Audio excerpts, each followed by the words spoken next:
తెలంగాణ సర్కార్ అక్రమ భూ ఆక్రమణలు, బిల్డింగ్స్, కబ్జాదారుల నుండి ప్రభుత్వ ఆస్తులను కాపాడుకోవడానికి ఆపరేషన్ హైడ్రా మొదలుపెట్టింది రేవంత్ సర్కార్. మరి ఈ ఆపరేషన్ హైడ్రా అందరికా, ఆచితూచి కొందరికా, లేక ప్రతిపక్షాల మీద పోరుకా అనే సందేహాలు ప్రజల్లో ఉన్నాయి. అయితే ఆపరేషన్ హైడ్రా ఇప్పటికే కొన్ని అక్రమ కట్టడాలను కూల్చింది. ఇటీవల హీరో నాగార్జున కట్టడాన్ని కూల్చివేత హైడ్రా మీద పడింది. నేను కోర్టు మెట్లెక్కుతాను అంటూ అన్న మాటలు సోషల్ మీడియాలో వార్తలు జోరుగా వినిపిస్తున్నాయి.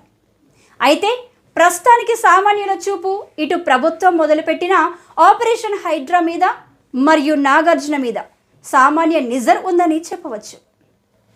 ఆ కట్టడం అక్రమ కట్టడం కానప్పుడు నాగార్జున దానికి సంబంధించిన డాక్యుమెంట్స్ ఎందుకు మీడియా ముందుకు చూపెట్టడం లేదు అనే అంశం కూడా చర్చనీయాంశమైంది.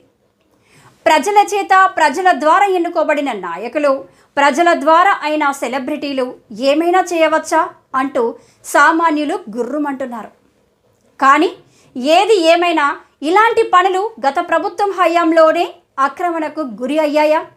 సామాన్యుల గుండెల్లో సందేహాలు మొదలయ్యాయి.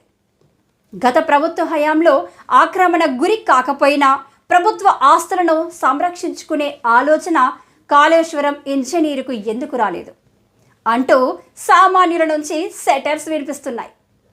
ఏది ఏమైనా రేవంత్ సర్కార్ మీద ప్రజలకు పోను పోను దృఢపడుతుందని చెప్పుకోవచ్చు.